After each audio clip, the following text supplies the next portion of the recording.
ಕನ್ನಡತಿ ಹಾಗೂ ಬಹುಭಾಷಾ ನಟಿ ಶಿಲ್ಪಾ ಶೆಟ್ಟಿ ಅವರು ಕನ್ನಡ ಸಿನಿಮಾದಲ್ಲಿ ಯಾಕೆ ನಟಿಸಿದ್ದೆ ಅಂತ ಹೇಳಿರುವ ವಿಶೇಷ ಅವರ ಜನ್ಮದಿನಾಚರಣೆಯ ಸಂದರ್ಭದಲ್ಲಿ ಭಾರಿ ವೈರಲ್ ಆಗಿದೆ.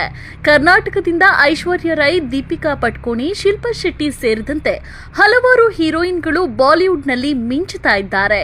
ಶಿಲ್ಪಾ ಶೆಟ್ಟಿ ಅವರು ಈಗ ಸದ್ಯಕ್ಕೆ ಸಿನಿಮಾಗಳಿಂದ ಸಣ್ಣ ಬ್ರೇಕ್ ತಗೊಂಡಿದ್ದಾರೆ. ಆದರೆ ಕನ್ನಡ ಹಾಗೂ ಕರ್ನಾಟಕದ ವಿಚಾರವಾಗಿ ಅವರು ಮಾತನಾಡಿರುವ ವಿಡಿಯೋಗಳು ಆಗಾಗ ವೈರಲ್ ಆಗ್ತಾ ಇರುತ್ತೆ. ಶೋಗಳಲ್ಲಿ ಶೆಟ್ಟಿನ ಅಂತ ಕೇಳಿ ಕಿರಿಚಿಕೊಂಡ ವಿಡಿಯೋ ಒಂದು ಈಗ ಸಖತ್ ವೈರಲ್ ಆಗಿತ್ತು. ನಟಿ ಶಿಲ್ಪಾ ಶೆಟ್ಟಿ ಅವರು ಜನ್ಮದಿನಾಚರಣೆಯ ಸಂಭ್ರಮದಲ್ಲಿದ್ದು, ಈಗ ಕನ್ನಡ ಸಿನಿಮಾದಲ್ಲಿ ಅವರು ನಟಿಸಿದ್ದಕ್ಕೆ ಕಾರಣ ಏನು ಹಾಗೂ ಕನ್ನಡ ಸಿನಿಮಾದಲ್ಲಿ ಅವರು ನಟಿಸುವುದಕ್ಕೆ ಯಾರು ಕಾರಣ ಎಂಬುವ ಬಗ್ಗೆ ಮಾತನಾಡಿದ್ದಾರೆ. ಕನ್ನಡದಲ್ಲಿ ಒಂದು ಸಿನಿಮಾ ಮಾಡಿರುವ ಅವರು ಹಿಂದಿಯಲ್ಲೇ ಮಿಂಚಿದ್ದು ಹೆಚ್ಚು. ಹಿಂದಿ ಸಿನಿಮಾಕ್ಕೆ ಹೋಗಿ ಹಿಂದಿ ಸಿನಿಮಾಗಳ ಹೀರೋಯಿನ್ಗಳನ್ನೇ ಹಿಂದಿಕ್ಕಿದ್ದು ಇವರೇ. ಇದೀಗ ದೀಪಿಕಾ ಅವರು ಸಹ ಆ ಸಾಲಿನಲ್ಲಿ ಇದ್ದಾರೆ. ಐಶ್ವರ್ಯ ಎವರ್ಗ್ರೀನ್ ನಟಿ ಎನ್ನುವುದು ಅನುಮಾನವೇ ಇಲ್ಲ ಬಿಡಿ. ಶಿಲ್ಪಾ ಶೆಟ್ಟಿ ಅವರು ಕನ್ನಡ ಸಿನಿಮಾ ರಂಗದಲ್ಲಿ ನಟಿಸೋದಕ್ಕೆ ಕ್ರೇಜಿ ಸ್ಟಾರ್ ರವಿಚಂದ್ರನ್ ಅವರೇ ಕಾರಣ.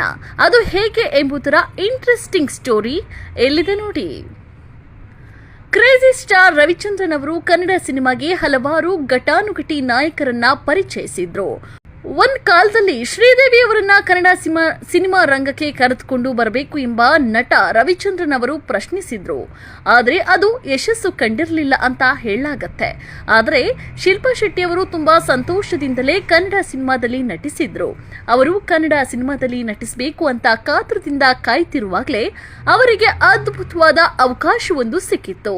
ಅದೇ ಪ್ರೀಸೋದು ತಪ್ಪ ಸಿನಿಮಾ. ಇದು ಅವರ ಕನ್ನಡದ ಮೊದಲ ಸಿನಿಮಾ. ಶಿಲ್ಪಾ ಶೆಟ್ಟಿ ಅವರು ಕರ್ನಾಟಕದ ಮಂಗಳೂರಿನ ಭಾಗದವರು. ತುಳು ಕುಟುಂಬದಿಂದ ಬಂದ ಅವರಿಗೆ ಕನ್ನಡ ಸಿನಿಮಾದಲ್ಲಿ ನಟಿಸಬೇಕು ಎಂಬ ಆಸೆ ಇತ್ತು. ಅದನ್ನ ನನಸಾಗಿಸೋಕೆ ಮತ್ಯಾರೂ ಅಲ್ಲ, ಅದನ್ನ ನನಸಾಗಿಸಿದ್ದು ಮತ್ಯಾರೂ ಅಲ್ಲ, ನಮ್ಮ ರವಿಚಂದ್ರನ್. ಹೌದು, ರವಿಚಂದ್ರನ್ ಅವರು ನಿರ್ದೇಶನ ಮಾಡಿದ್ದ ಹಾಗೂ ಸೂಪರ್ ಹಿಟ್ ಮೂವಿ ಪ್ರೀಸೋದು ತಪ್ಪ ಎನ್ನುವ ಸಿನಿಮಾದಲ್ಲಿ ಅವರು ನಾಯಕಿಯಾಗಿದ್ರು. ನನಗೆ ಕನ್ನಡ ಅಂದ್ರೆ ಇಷ್ಟ. ಕನ್ನಡ ಸಿನಿಮಾದಲ್ಲಿ ನಟಿಸಬೇಕು ಎನ್ನುವ ಆಸೆ ಇತ್ತು. ನಾನು ಕರ್ನಾಟಕದವಳು. ನಾನು ಹುಟ್ಟಿದ್ದು ಕರ್ನಾಟಕದಲ್ಲಿ, ಬೆಳೆದಿದ್ದು ಮುಂಬೈನಲ್ಲಿ. ಆದರೆ ಕರ್ನಾಟಕದೊಂದಿನ ನನ್ನ ಅವಿನಾಭಾವ ಸಂಬಂಧವಿದೆ ಅಂತ ಹೇಳ್ತಾರೆ ಶಿಲ್ಪಾ ಶೆಟ್ಟಿ.